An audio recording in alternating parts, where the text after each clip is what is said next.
Classes के इस YouTube channel पे मैं आशा करता हूँ अच्छे होंगे और मुझे पूरा भरोसा है कि आपकी पढ़ाई प्लस लिखाई एक बड़े स्तर पर चल रही होगी। जो कल प्रोग्राम हमने शुरू किया था उसी प्रोग्राम के अंतर्गत आज का हमारा दूसरा वीडियो है। जिस क्लास को हमने आज टच किया है वो क्लास आपका कौन सा है?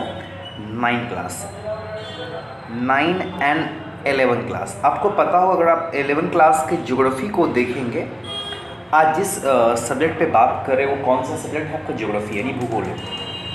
अगर आप 9वीं क्लास के भूगोल को देखेंगे और 11वीं क्लास के भूगोल को देखेंगे, कहने का मतलब ये हुआ कि अब 9 के ज्योग्राफी को देखते हैं या 11 के ज्योग्राफी को देखते हैं तो आपके विषय वस्तु एक जैसे यानी जो उसके सब्जेक्ट लिस्ट है वो आपको एक जैसे लगते हैं। ठीक है, तो हमने क्या किया है कि उसमें से कुछ क्वेश्चन को सिलेक्ट करके हमने आपके सामने लाया है। उसके फर्स्ट प्रश्न पे बात कर लेते हैं, क्या है देख लेते हैं। निम्नलिखित में से किन राज्यों से होकर कर्क रेखा गुजरती है? नीचे दिए गए कूट का प्रयोग कर सही उत्तर चुनिए। ऑप्शन है पहला में क्या दिया गया? छत्तीसगढ़, दूसरा मिजोरम, तीसरा त्रिपुरा, चौथा राजस्थान। अब तो कूट दिए गए, कोड दिए गए, उससे हम देखना है। ए में क्या है? केवल 1 और 2। ऑप्शन बी क्या है? केवल 2 और 3। ऑप्शन सी 2, 3 और 4। ऑप्शन डी उपयुक्त सभी। तो पहले क्वेश्चन को एक बार फिर से देख लेते हैं, उस पर आंसर को तलाश करते हैं क्या होना चाहिए। क्वेश्चन क्या है? कर्क रेखा। कर्क रेखा को इंग्लिश में क्या बोलते हैं? Tropic of cancer. क्या कहते हैं? Tropic of cancer. ठीक है, तो ये कह रहा है कि भारत के कौन कौन से राज्यों से गुजरता है। ठीक है, तो हमारे पास राज्य कौन है? छत्तीसगढ़ है, मिजोरम है, त्रिपुरा है, राजस्थान है। तो आप कह सकते हैं ये सारे राज्य है, ये सारे राज्य से आपकी क्या होती? कर्क रेखा गुजर रही है, क्योंकि आपको पता है कि कर्क रेखा भारत के 8 राज्यों से गुजरती है। कितने राज्यों से गुजरती है? भारत के 8 राज्यों से गुजरती है। ठीक है, तो ये सारे राज्यों से कर्क रेखा यानी ट्रॉपिक ऑफ कैंसर पास करती है। ठीक है, तो इसके आंसर आपके क्या होंगे? डी होगा, यानी छत्तीसगढ़ से गुजर रही है, मिजोरम से गुजर रही है, त्रिपुरा से भी गुजर रही है और राजस्थान से भी गुजर रही है। समझ पा रहे हैं? ठीक है, दूसरा क्वेश्चन देख लीजिए। पाक जल संधि किन 2 देशों के बीच में अवस्थित है? Option A Bharat Pakistan, option B Bharat Sri Lanka, option C Maldives Sri Lanka, option D Bharat Maldives. नाम क्या है? पाक।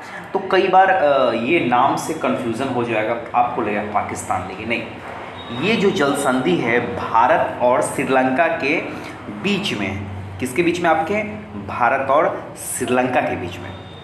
ठीक, option B is correct answer.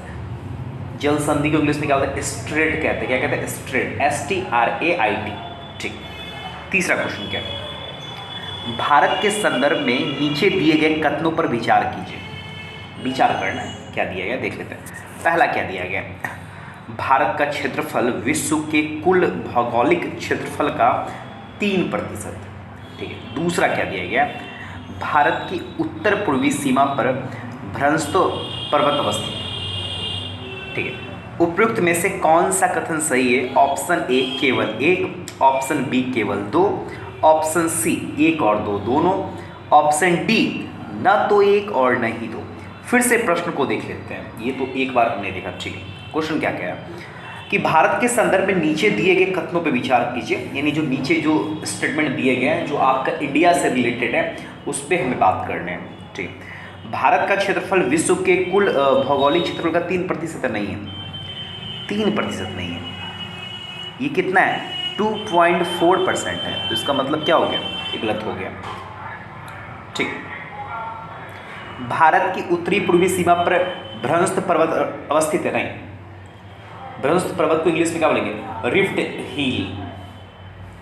नहीं, तो उत्तरी पूर्वी सीमा पे कौन सा पहाड़ है? आपका हिमालय। कौन सा आपका है? हिमालय है।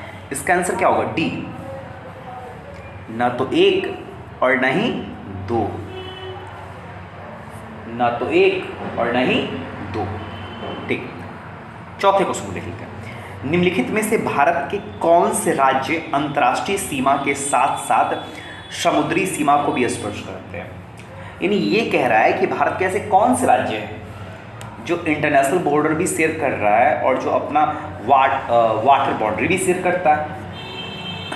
राजस्थान है, दूसरा में गुजरात है, तीसरा में मिजोरम है, चौथा में पश्चिम बंगाल है। कूट दिए गए यानी कोड दिए गए, देख लेते हैं। केवल 1, 2 और 4।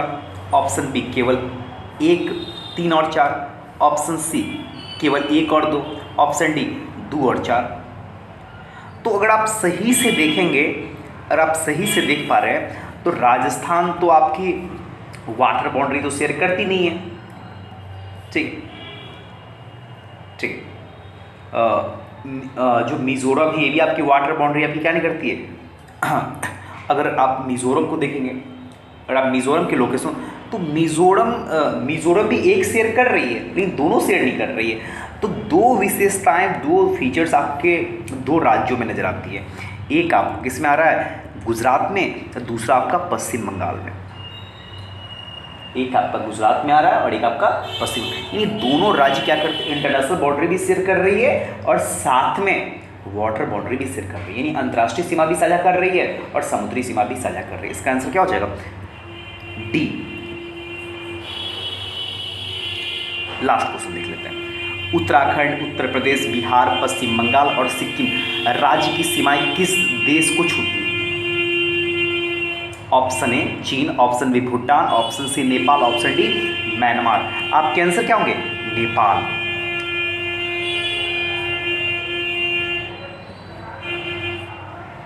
ठीक। क्वेश्चन क्या था, उत्तराखंड, उत्तर प्रदेश, बिहार, पश्चिम बंगाल और सिक्किम राज्य की सीमाएं किस देश को छूती है? आंसर क्या हो जाएगा आपका, नेपाल। ऐसा हो सकता है कि ये सेगमेंट थोड़ा इजी आपको लग रहा होगा, लेकिन फिर भी एक बात वही है कि बार बार चीज़ों को देखें, बार बार समझें। अगर आपको याद है तो एक बार और आपने देख लिया तो आपकी बेसिक और क्या हो गई, मजबूत हो गई। तो ये हमारा जो वीडियो था आपका 9 और 11 क्लास का जो वीडियो था, 11 क्लास के NCERT का वीडियो था। तो आज के इतना ही, फिर से आप सबके सामने उपस्थित होते एक नए वीडियो को लेकर। Thank you.